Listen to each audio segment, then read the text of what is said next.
The orientation took an afternoon. Where to park, which badge opens which door, what to do if a tourist goes down on the observation deck in August. 2 hours of that. Then Wendell slid a laminated card across the table, about the size of a postcard, and told me to keep it in my shirt pocket. 4 rules on it, typed. Read them before every shift, he said, even after you know them by heart. I asked him which one mattered most. He said they all did. Then he corrected himself and said the third one did. I want to be honest about what kind of person I was when I took this job. I was 34. I'd been laid off from a warehouse in Henderson, and my brother-in-law knew somebody. I was not looking for a story. I had a truck payment. When they told me the pay and the shift, I said yes before they finished the sentence. The dam is different at night. During the day, it's a parking problem with a gift shop attached. Buses, kids, people leaning over the rail to drop their sunglasses into 600 feet of nothing. After the last tour clears out and the lights on the Nevada side come up, it turns into what it actually is, which is the largest piece of poured concrete most people will ever stand on, humming. There are 4 of us on nights.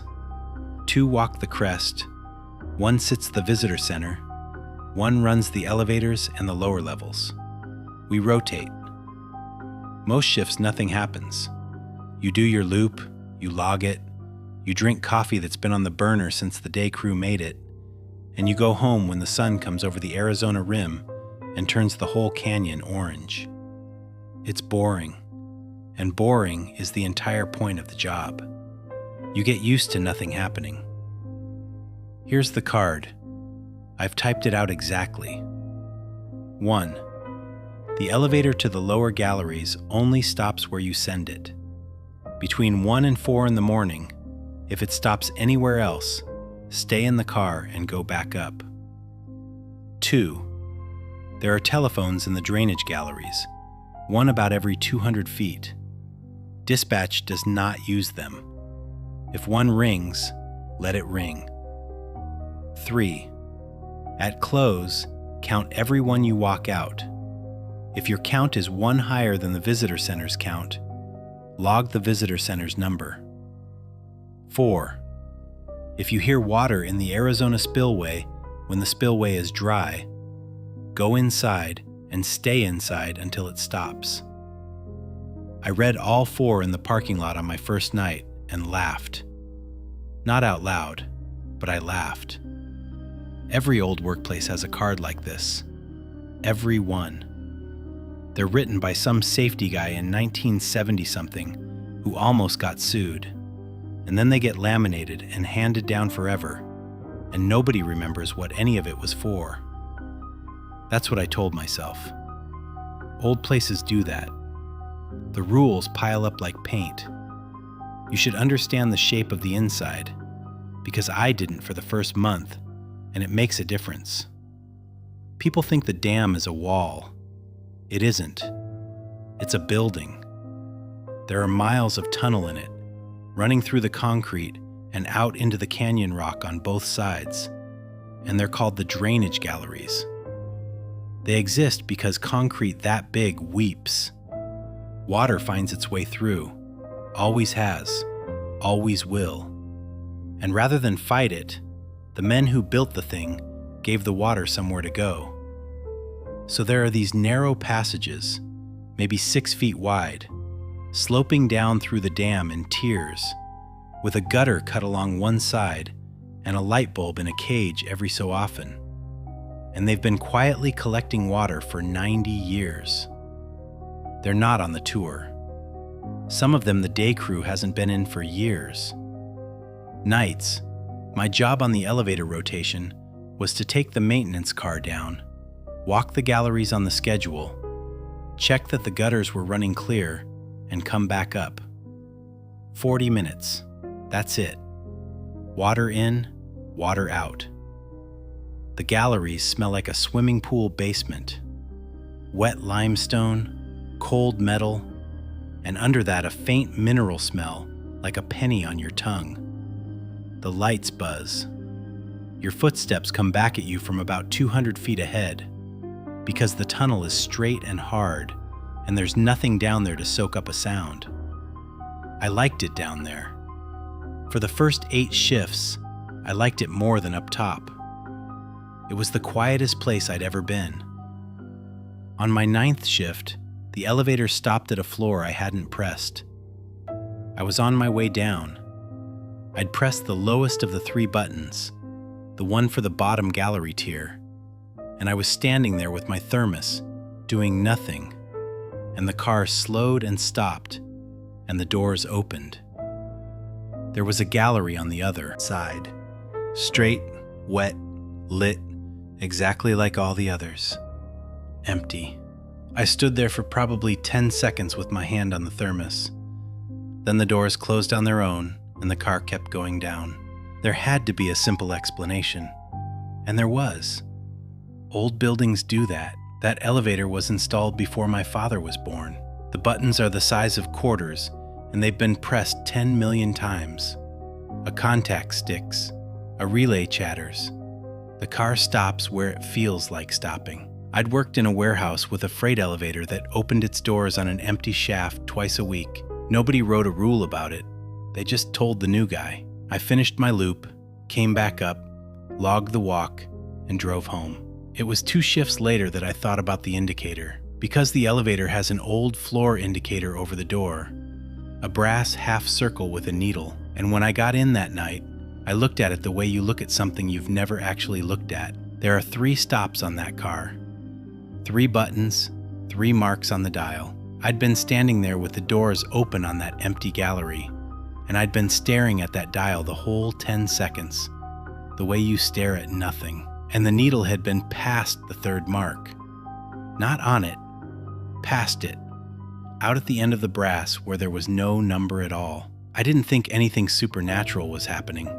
Not then. I thought the needle was loose. It's a needle. It's 90 years old. It probably slaps around like a fish every time that car moves, but I couldn't remember it moving. That was the part I kept coming back to. In 10 seconds, it hadn't drifted at all. It sat out there past the last mark, steady as a picture.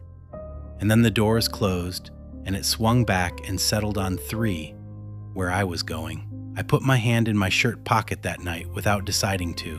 The phone rang about a week after that. I was in the 2nd-tier gallery, Nevada side, maybe halfway along, and the sound came from behind me. Not close, a couple 100 feet back, the way things sound down there. Hard and flat with a long tail on it. It wasn't a ringtone. It was the real thing. A bell and a hammer inside a metal box. The sound old phones make. And in the concrete tube, it doesn't ring so much as it detonates and then keeps repeating. It rang 11 times. I counted, because counting was the only thing my body would let me do. Then it stopped. I stood there in the wet with my flashlight pointed back the way I'd come, and I did not go look. That's the honest truth. And it isn't bravery or wisdom. It's just that I had a card in my pocket that said, "Let it ring." And standing still is easier than walking. But by the time I was back in the elevator, I had it worked out. And my explanation was a good one. Everything down there is on the original wiring, or close to it. Junction boxes with cloth insulation. Moisture that's been getting into things since Roosevelt. A shorted line will ring a phone. That's not a ghost story. That's an electrician's Tuesday. Crossed pairs, a wet splice, a phantom ring. I'd heard of it. Anyone would have thought the same thing. I wasn't being paranoid. Not yet. I even felt good about it, which is the part I'd like to go back and shake myself over. I had a rule, and I had a reason for the rule, and having both made the card feel smaller. Rule 2 wasn't strange anymore. Rule 2 was a safety guy in 1970-something telling a bunch of night shift kids to stop picking up a phone that shocked somebody once. So on my next loop, I went and found the junction box. It's set into the wall about 2 feet up. Gray steel, painted the same gray as everything, with a latch you can turn with a coin. Inside is a block of terminals with maybe 40 little screws on it, and a nest of cloth wire going every direction. I'm not an electrician, but I've hung enough lights to know what a live line looks like versus one that isn't there anymore. The pair going down the gallery to that phone wasn't shorted. It wasn't wet. It was cut, and the ends were capped, and the caps were older than I was. Somebody had taken that line out of service, and they'd done it neatly, and then they'd closed the box and walked away and let the paint grow over the latch. That explanation lasted exactly until I got the box open. I closed it, and I stood in the gallery for a long time, and the light bulb buzzed in its cage, and I thought about the fact that the phone 200 feet behind me was hanging on a wall with nothing running to it. Then I finished the loop. Because what else do? You finish the loop. I told Wendell 3 nights later. Wendell Pace was 58, had been on the dam since he was 26, and had the specific calm of a man who has watched thousands of tourists do something stupid within a foot of a railing and has stopped finding it interesting. He wore his badge on the lanyard even though we all had clips. He drank his coffee cold. He was, in every way, the person I wanted to tell. I gave it to him straight in the break room. The elevator stopping, the needle, the phone ringing 11 times on a line that had been cut before I was born. He listened to all of it, which I appreciated. He didn't interrupt. When I was done, he looked at his cup for a second. He shrugged. "Old dam," he said. "You get used to it." I said the line was cut. "Sure." He said the galleries had had 5 or 6 different phone systems in them since the 30s, and there was cable in those walls that nobody has a drawing for anymore. He said there were pairs down there running to rooms that don't exist.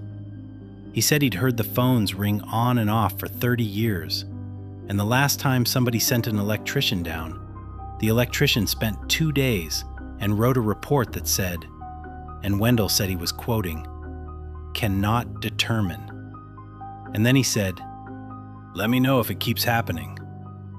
That was the whole conversation, maybe 90 seconds. And what it did to me is the strangest part of the first half of this. It fixed me. Completely. I walked out of that break room lighter than I'd been in a month. Because I hadn't been scared of a phone. I'd been scared of being the only one who'd heard it. And Wendell, who'd been down there since I was 2 years old, had heard it too. And it bored him. A haunted thing that bores a 58-year-old man isn't haunted. It's just old. I felt stupid, in a good way. The way you feel stupid when the doctor says it's nothing. He caught me at the door. "Hey," he said, "your count's been coming out even?" I said, "Yeah," because it had. He nodded and went back to his coffee, and I didn't think about that question again for 6 weeks. I keep coming back to that. It was the first real warning, and it was 5 words, and I walked right past it. The count is the dullest job on the property. At close, you sweep the observation deck and the walkways, and you walk out whoever's still up there taking pictures of the lights. You count heads as you go. You radio it to the visitor center, and the visitor center has its own number because they count everybody through the doors on the way in and out with a clicker and a turnstile. The 2 numbers get logged. They match. They have matched every night for as long as there have been numbers. It's not a security measure. Nobody's guarding anything. It's so that if somebody's car is still in the lot at midnight, we know to go looking for them. The first time mine came out 1 higher, I laughed at myself in the elevator. I had 11. The visitor center had 10. I'd been walking a family down the ramp, and a guy in a Padres hat had asked me about the intake towers, and I'd been answering him while I counted, and I lost it and started over and probably double counted somebody's kid. That's all. I'd done the whole thing while talking. Anyone would have, I logged 10, per the card. I logged 10 and I felt the tiniest scrape of something as I wrote it. Because writing down a number you know is wrong is a strange feeling, even when it's a number that doesn't matter. 9 days later, it happened again. 14 and 13. 2 weeks after that, 9 and 8. Each time I logged the visitor center's number. Each time I told myself the same thing. And each time the thing I told myself got a little thinner. Because you can miscount once. You can miscount 3 times in 6 weeks. But you cannot miscount 3 times in 6 weeks in the same direction. That's the part that got in under my skin and stayed there. Not that I was wrong. That I was only ever wrong one way. If I were sloppy, I'd be low sometimes. I'd walk somebody out and forget them. I'd get to the bottom and say 12 when it was 13, and the visitor center would come back and say 13, and I'd say sorry, and that would be the end of it, and I'd never think about it again. It never once came out low. Every single time it slipped, there was one extra person in my count. The smell started in November. Bottom tier, Arizona side, a stretch of gallery about 100 yards long that ends in a bulkhead. There's nothing past the bulkhead. It's a plate of steel with a manway in it, and the manway has been bolted shut long enough that the bolt heads have gone the same color as the plate. The smell was in the last 40 feet before the bulkhead. It wasn't rot. That's the first thing everybody assumes, and it's wrong. Rot has a sweetness to it. This didn't. It was warm and close and a little sour, and if I had to put a word on it, I'd say it was the smell of something living. The way a coop smells. The way a house smells when somebody's had a dog in it for 10 years and stopped noticing. In a tunnel where the only other smells are wet rock and cold steel, it was like walking into a wall. I went straight to the animal. Of course I did. Something got in, something's nesting, something crawled in there and never crawled out again. That's not even a rationalization. That's the correct first guess. Any building has animals in it. But I'd been in those galleries 3 or 4 nights a week for 4 months by then, and I'd never seen so much as a spider. That's the thing about the inside of the dam that nobody tells you. It's sterile. There's no food. There's no way in. The galleries connect to the elevator shafts and the gatehouses, and that's it. And every one of those has a door, and every one of those doors has a badge reader on it that writes a line in a computer every time it opens. So I did the thing you do. I told myself an animal got in somehow. A raccoon in a service truck. A bird down a vent. It made sense when I said it out loud. So I said it out loud, standing in the tunnel like an idiot. I said, something got in. And then I turned around and walked back up the gallery. And about halfway along, my light caught the floor. The floor down there is always damp. Always. There's a sheen on it that never goes away, and it's why we wear the boots they give us. And in that sheen, coming out of the dead end, going up the gallery toward the elevator, there was a line of prints. Wet ones. Fresh enough to still have edges. They had tread. They weren't smears. They weren't animal. They had the waffle pattern of a boot sole, worn smooth in the middle the way your boots go. And they came out of the dead end and went up the tunnel in one direction only, and they were the same size as mine. I stood there and I did the only same thing available to me, which was to look at my own boots. I hadn't walked that side of the gutter. I'd gone down on the left, because the right side is where the water runs and you don't walk in it. The prints were on the right. I put my light on them all the way back to the elevator. They went to the doors and they stopped. They didn't come back. I should have told Wendell that night.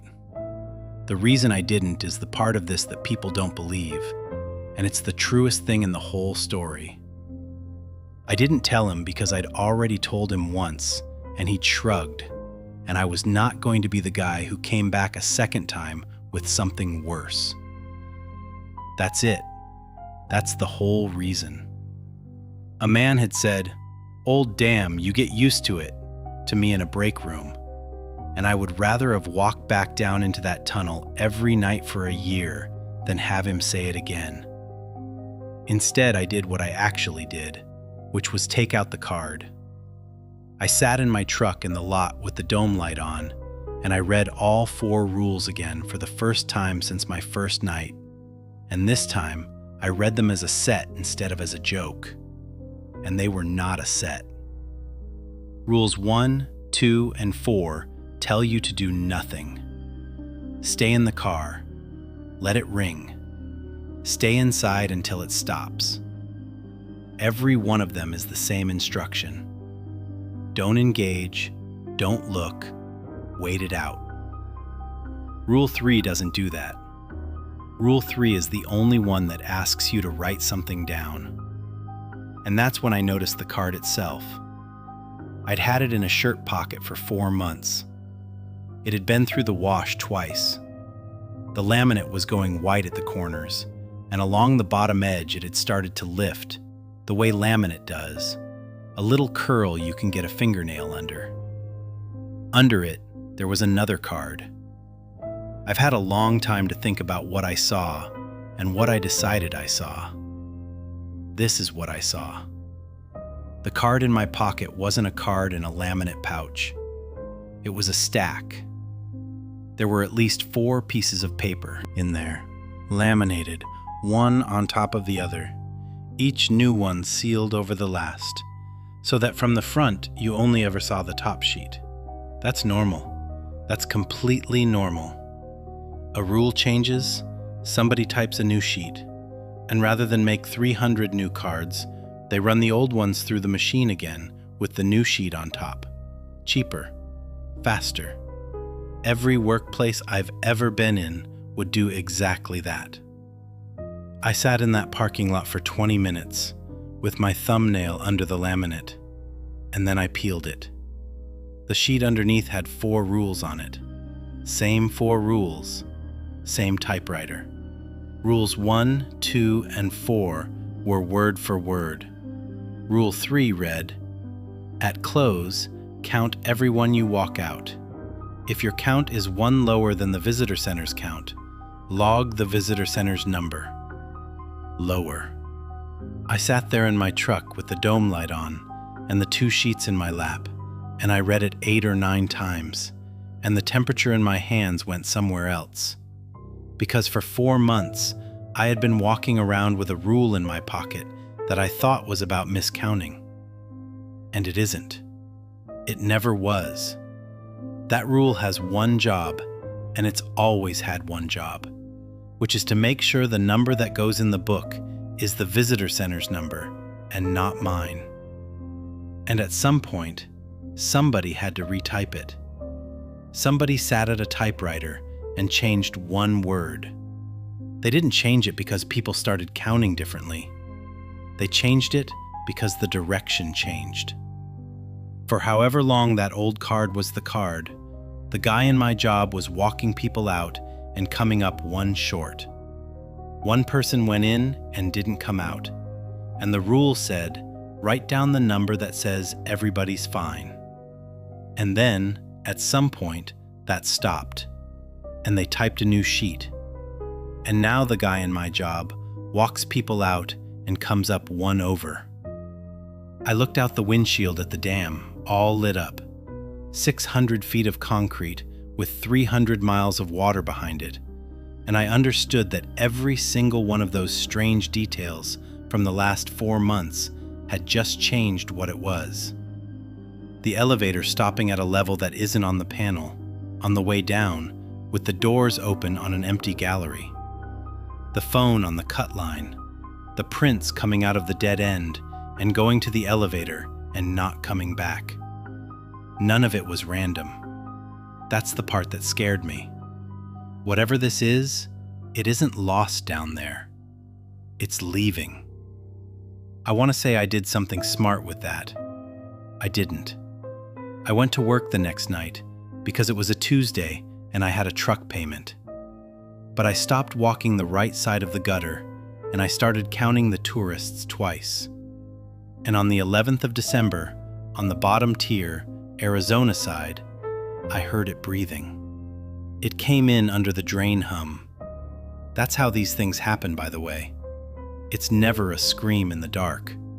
It's that you've been listening to the same 3 sounds for 4 months, and then there's a 4th one, and your body knows about it a good 10 seconds before you do.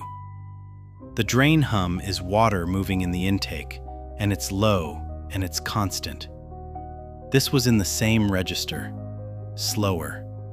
It came in 3 counts and went out in 5, and there was a catch in it at the top.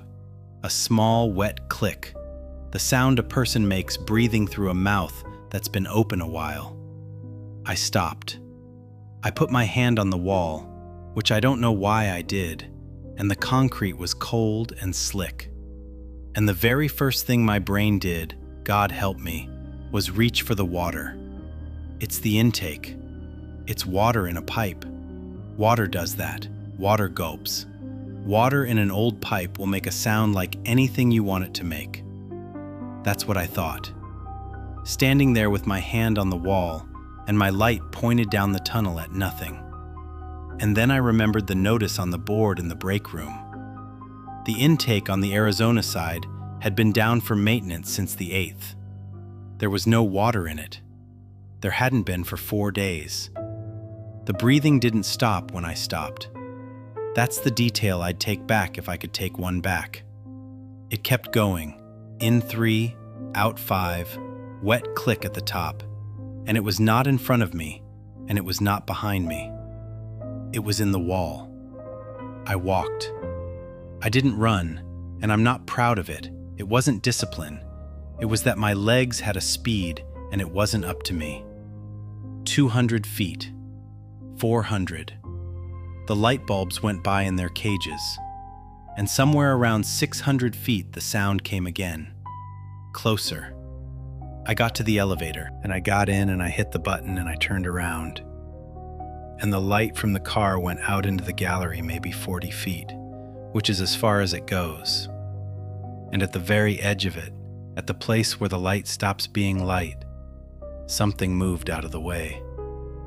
Not toward me, out of the way. The way you step back from a car. I never saw it. I know how that sounds, and I've had a year and a half to decide whether I'm lying to myself. I did not see a face. I did not see a shape I could draw for you. What I saw was that the darkness at 40 feet was one thing, and then it was a slightly different thing, and then the doors closed. The car started up, and at the second tier it stopped. The doors opened on an empty gallery, wet, lit, straight, nothing in it. The needle over the door was out past the last mark. I stayed in the car. The only reason I stayed in that car is that I had a piece of laminated paper in my shirt pocket that told me to, because I promise you my body wanted out of that box more than it has ever wanted anything. 14 seconds. I counted. Then the doors closed, and the car went up, and I walked out onto the crest, into cold, clean air, with the lights on the water, and I sat down on the curb, and I did not get up for a while. That was a Wednesday. Thursday night, I was on the deck at close, and Wendell was working the visitor center. I counted 17 out, 2 families, a tour group tail end, 3 kids on the parapet who took 11 minutes to leave. I counted them twice, once as they came past me, and once from the memory of their faces, and both times I got 17. I radioed it in. The visitor center didn't come back right away. Usually it's instant. It's a guy reading a number off a screen. Then Wendell's voice. Say again? I said, 17. There was a pause, maybe 4 seconds long, and 4 seconds is nothing, and it was the longest 4 seconds I have ever spent holding a radio. 15, he said. 2. I got down to the visitor center, and he was standing behind the desk with his hands flat on it, looking at the screen, and he did not look like a man who'd been on the dam since he was 26. He looked like somebody had taken a coat off him. I said, Wendell. He said, Log 15. I said, Wendell, it's 2. And he said it again, Log 15. And then he picked up the phone, the real one, the office one, and he called somebody at home at 11:40 at night, and I stood there and listened to him say, in a completely flat voice, It's 2. That's all he said. Not, what's 2? Not, I've got a problem. Just, it's 2. Like the other end already knew the sentence. He hung up. He looked at me for a second, and then, because he had 32 years on the dam, and I had 5 months, and he had no idea what else to do with his face, he shrugged. Old dam, he said, but he said it quiet, and it didn't work on either of us. They swept the galleries on a Saturday, not us. A crew came in, 6 guys, day shift and 2 I'd never seen, with real lights, the kind on stands. They took 11 hours. I wasn't supposed to be there, and I was there, sitting in my truck in the lot from noon until dark, like a dog outside a store. What they found came to me secondhand, from a guy named Ruiz who was on the crew and who told me in a parking lot with the engine running. Bottom tier, Arizona side, past the bulkhead. The manway that had been bolted shut since before I was born was still bolted shut. Every bolt. They checked. But the bulkhead is a plate, and a plate is only as good as what it's welded to. And down in the corner where the plate meets the floor, in the place where 90 years of water has been running past 90-year-old steel, there was a gap. Not a door, not a passage, a gap, maybe 14 inches at the widest, where the metal had gone to lace and someone had picked the lace away, patiently, from the other side. Behind it, in a dead space between the gallery and the rock that isn't on any drawing anybody could produce, they found where something had been living. I'm not going to describe it, partly because I never saw it and Ruiz wasn't in a describing mood, but mostly because there's nothing to describe. That's the thing that nobody expects. It wasn't a lair.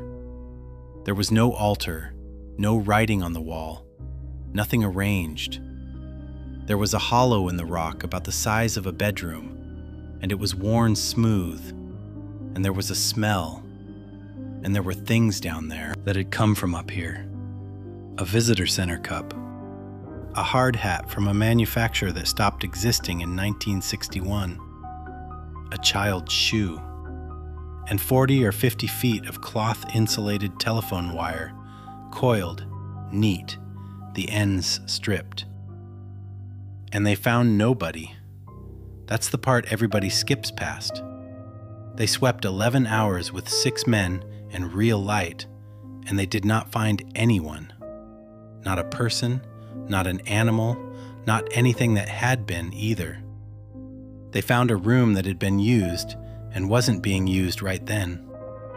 They welded the plate, they put in new steel, and they welded it top to bottom, and they ground the welds down, and they painted them the same gray as everything. And Ruiz told me the thing I think about most. He said when they got the light in there, the smooth part of the rock, the worn part, it wasn't in the middle. It was along one wall. A strip about knee height, polished, the way a handrail goes polished. Something had spent a very long time in that room, sitting with its back against the wall, facing the gap. So it's over. That's what they told me, and that's what the record says. Somebody had been living in a hole in the Arizona abutment, God knows how long, God knows how, coming out through a rotten bulkhead into the galleries at night, and riding an elevator up into a building with a few thousand people a day going through it. And now the plate is welded, and the counts are clean. And that is a real explanation. I want to be fair to it. It covers almost everything. A person who lives in the dark for years would learn every sound the place makes. A person could pick a corroded plate.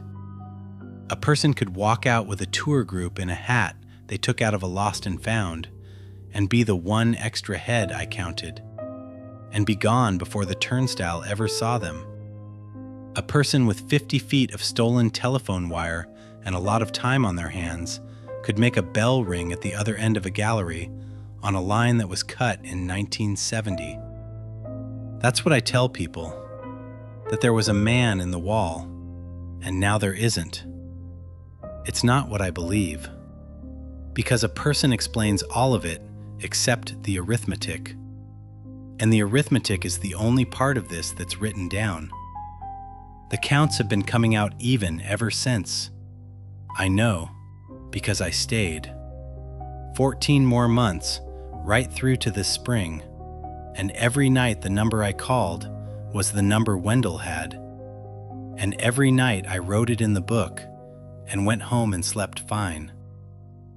And I would have kept going, except in March they hired a kid named Aaron, and I got put on his orientation. I did the whole afternoon. Where to park, which badge opens which door, what to do if a tourist goes down on the deck in August. 2 hours of that. And then I slid the card across the table. He picked it up and he read it the way I read it, which is to say he was already half smiling before he got to the bottom. And I watched him get to the bottom, and I watched the smile come off. Because he read it out loud. Kids do that. And he read 1 and 2 and 3 and 4. And then he read 5. I took it back off him. I sat there in that room, and I read a rule I had never seen on a card I'd carried in my own shirt pocket for a year and a half. 5. If your count is too higher, log the visitor center's number and call the number on the back of this card. They'd re-laminated it. Of course they had. That's what you do. A rule changes, somebody types a new sheet, and rather than make 300 new cards, you run the old ones through the machine again with the new sheet on top. It's cheaper. It's faster. Every workplace I have ever been in would do exactly that. Somebody in an office in a building I've never been in decided a 5th rule was needed and sent the cards out, and nobody said a word to me about it. Because why would they? It's a card. That's the mundane reading. It's a good one. It's probably right. But I've thought about it every night since, and the shape of it won't leave me alone. They didn't add a rule for the 2. They added a rule for what comes after the 2. Because Rule 3 has been on that card since before I was born, in one direction or the other. Which means somebody has been counting this a very long time. And a rule doesn't get typed until it's needed. The old one said 1 lower, and then something changed, and they typed 1 higher. And now, after one night in December, when a man with 32 years on the dam put his hands flat on a desk and said, 2 into a telephone at 11:40 at night, there's a rule for 2, which means they expect a 3. I turned the card over in that orientation room with the kid sitting across from me, and there was a phone number on the back, handwritten. Not a main line, not an extension I recognized off the board. 4 digits, an internal line, in a building where I have opened every door I have a badge for. I know the internal directory. I sat with it for an hour that night, in my truck, with the dome light on. That number isn't the office. It isn't dispatch. It isn't the gatehouse or the control room or the visitor center. It's the second-tier gallery, Arizona side, 200 feet in. It's the phone on the cut line.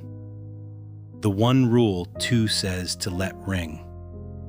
They want somebody to call it, which means somebody down there answers.